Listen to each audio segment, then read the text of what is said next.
À mon humble avis, le film Fabuleuse, qui est le premier long métrage de Mélanie Charbonneau, est vraiment excellent et reconfirme qu'on vit vraiment une année de feu en termes de cinéma québécois. Alors c'est un film que j'ai vu avec ma copine qui s'appelle Marie-Ève. Je vous dirai pas son nom de famille parce que pour vrai, arrêtez de nous chercher, vous me faites un peu peur. Alors ben c'est ça en fait, on a eu une perspective vraiment différente sur le film. Alors c'est à notre humble avis, je suppose. C'est le premier long métrage de Mélanie Charbonneau. À ma connaissance, c'est aussi la première œuvre qui traite de la réalité des influenceuses, ou en fait créatrices de contenu, comme on devrait les appeler. Et je suis vraiment content que ce soit elle qui a fait un film là-dessus, plutôt que genre un des grands réseaux qui a fait un documentaire un peu de marde comme L'amour dans le temps du numérique, Troll et les trolls ou Barmaid. Oui, je classe les trois dans la même catégorie, mais j'ai un peu plus de respect pour Barmaid parce qu'il prétend pas qu'il sait de quoi il parle. On assiste essentiellement à l'histoire de trois jeunes femmes avec différents degrés d'appréciation des réseaux sociaux. Soit une qui en a fait littéralement un métier, soit une qui pense que c'est Satan, et une troisième qui est pas sûre, tout simplement. Oui, ce qui est intéressant, en fait, c'est ça. Tu sépares beaucoup les trois personnages par rapport à leur opinion au propos des réseaux sociaux, mais à chaque fois qu'on pourrait croire qu'elles vont tomber dans un cliché ou qu'elles vont vraiment pousser leur personnage trop loin pour nous perdre, ça arrive pas. Elles sont toutes capables de mettre de l'eau dans leur vin et de se rejoindre sur des bases communes dans les moments où c'est nécessaire. Et moi, c'est ça que j'ai vraiment trouvé intéressant et qui fait que leur amitié est crédible et que leurs personnages sont crédibles. Tu parlais de l'amitié, en fait, c'est quelque chose qui m'a frappé aussi sur le fait qu'il n'y a aucun antagoniste spécifique dans ce film-là. On sent pas qu'on assiste à une histoire écrite, mais bien à une histoire qui est vécue. Il n'y a pas personne qui a complètement raison, il n'y a pas personne qui a complètement tort. C'est essentiellement juste du monde qui font leur possible pour être heureuse puis essayer de se trouver, puis ça a quelque chose de foutrement beau. Oui, c'est ça, c'est que les personnages qui existent plutôt qu'ils servent le récit. Donc, elles sont pas là pour nécessairement faire avancer l'histoire. On voit pas le scénario. Des fois, on écoute un film puis on peut carrément voir que ok, sur papier, là, il fallait que ça embraye, il fallait que ça aille plus vite, il fallait qu'on passe au prochain plot point. Dans le cas de ce film-là, c'est vraiment pas ça qui se passe. Le film respire. Il y a des moments de quotidien qui sont souvent oubliés dans plusieurs œuvres qui là sont là. On les voit se brosser les dents, on les voit s'épiler, on les voit manger des olives à même le pot, danser dans la cuisine. On se reconnaît dans eux, puis on n'a pas à faire cet effort-là de ok, on essaie de me faire comprendre quelque chose. On le comprend tout de suite.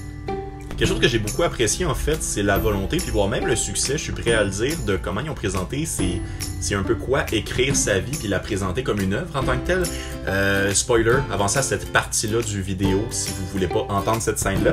Mais un moment particulier, c'est un moment où en fait le personnage joué par Juliette Gosselin rentre chez elle et subit techniquement une peine d'amour, mais elle décide de ne pas réagir à ce moment-là parce que c'est au milieu d'une stories et sa vie sentimentale fait techniquement partie de son métier et c'est une décision professionnelle qu'elle fait de ne pas montrer ses émotions-là, de littéralement se mettre en scène parce que c'est sa vie heureuse qu'elle vend.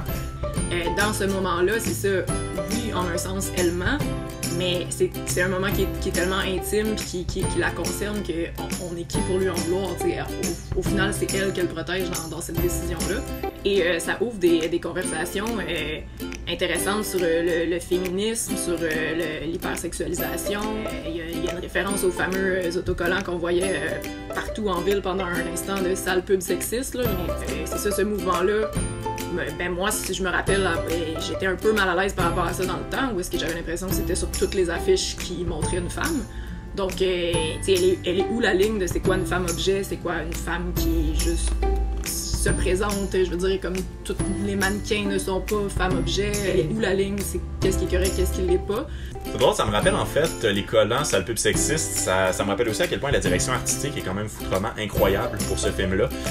Puis si vous venez de Montréal, c'est sûr vous allez reconnaître quelque chose, soit que vous avez déjà fait, soit que vous avez déjà vu. T'sais, on reconnaît les viaducs, on reconnaît les quartiers, on reconnaît les chilling spots, on connaît l'Astral 2000. Oh mon Dieu, si vous avez déjà vu une Labatt 50, c'est sûr vous avez déjà fait sensiblement la même chose qu'il y a dans cette scène-là. C'est venu me chercher droit au cœur, cette histoire-là.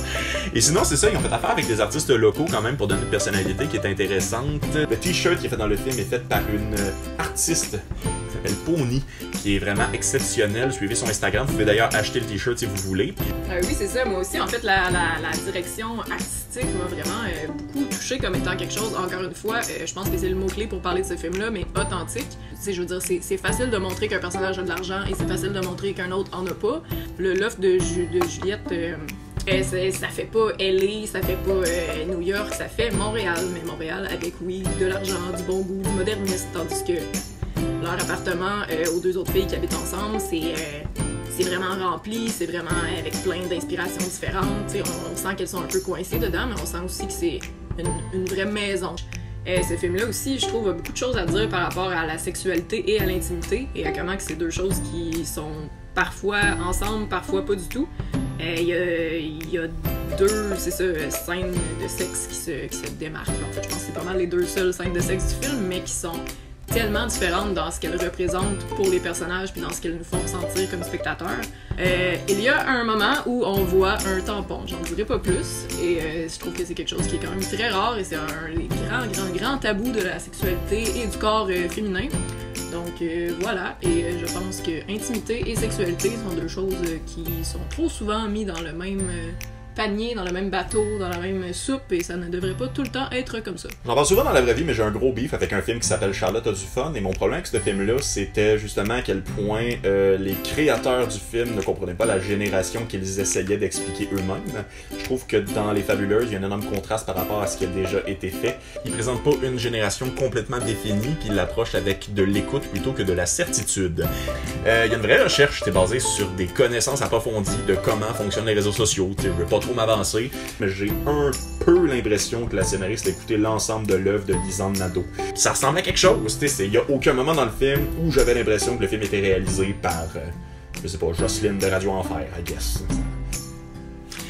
Alors au final, ce film-là est, je crois, l'exemple d'une réussite. C'est un film qui ne s'adressait ni à ma génération ni à mon genre, et pourtant j'ai broyé 2 fois.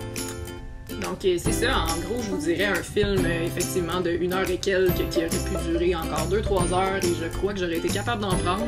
Beaucoup de beauté dans les yeux. Donc bien c'est ça, à propos de Les Fabuleuses, c'était notre humble avis. Notre humble avis. Alors c'était Vincent Descoteaux et Marie-Ève. Je t'aime bébé. Ah ok, fait que finalement on est un couple. Ouais, on est un couple, ça s'est passé pendant l'enregistrement.